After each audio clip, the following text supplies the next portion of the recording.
Dear students, నేను మీ STP Kodandapani. మన సంస్కృత పాఠాలు ఛానల్కి స్వాగతం.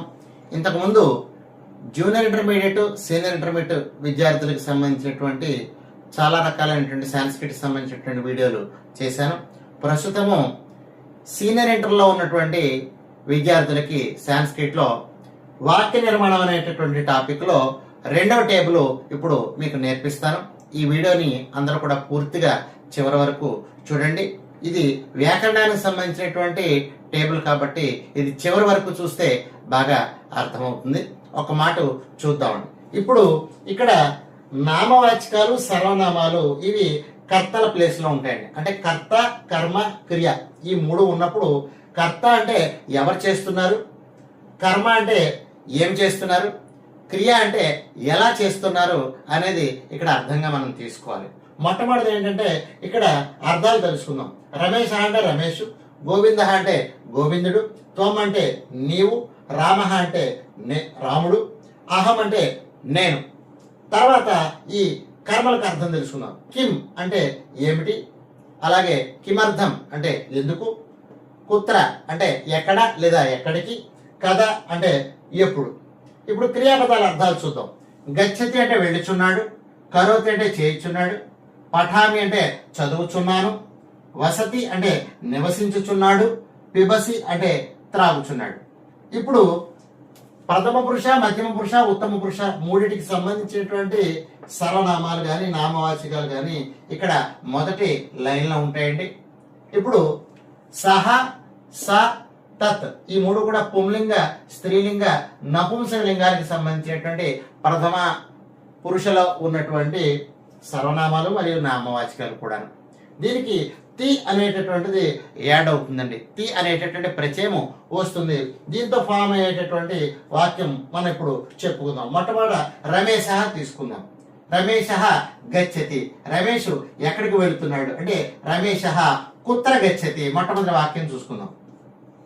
రమేశ కుత్ర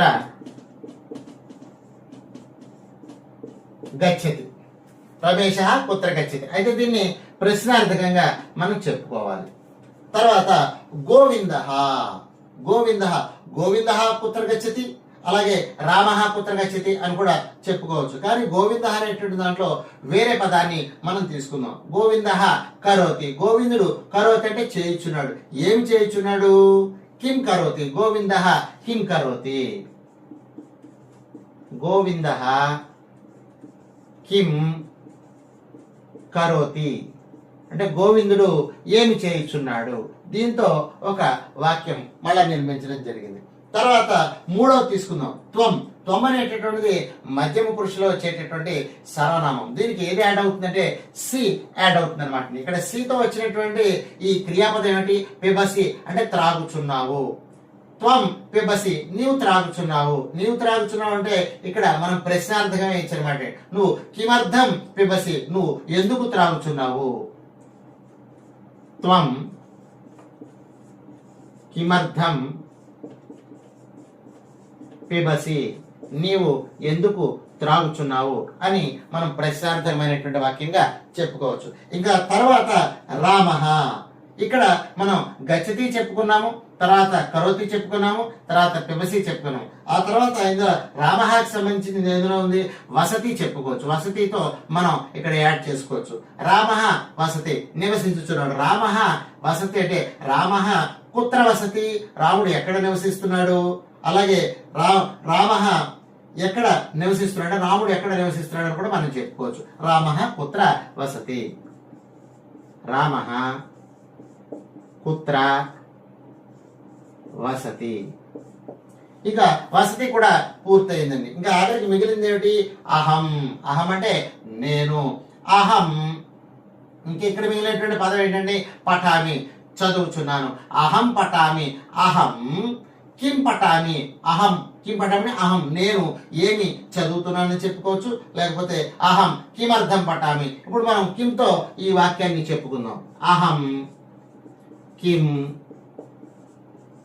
పఠామి, నేను ఏమి చదువుచున్నాను. మళ్ళా వాక్యాలు ఒక మాట చూద్దామండి. రమేశ కుత్ర గచ్చతి, గోవిందః కిం కరోతి, త్వం కిమర్థం పిబసి, రామః కుత్ర వసతి, అహం కిం పఠామి. ఇందులో వాక్యాలు ఒక్కొక్క పురుషలో ఉన్నటువంటి వాక్యాలు. ప్రథమ పురుషలో గచ్చిత అనేటటువంటి దాంట్లో 3 వాక్యాలు మనం ఫామ్ చేసుకోవచ్చు. అలాగే కరోతితో 3 వాక్యాలు రాసుకోవచ్చు.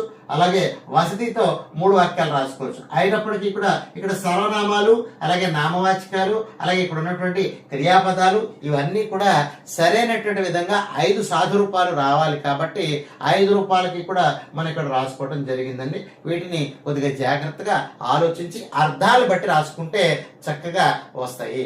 దీంతో 5 వాక్యాల్ని మనం నిర్మాణం చేయవచ్చు.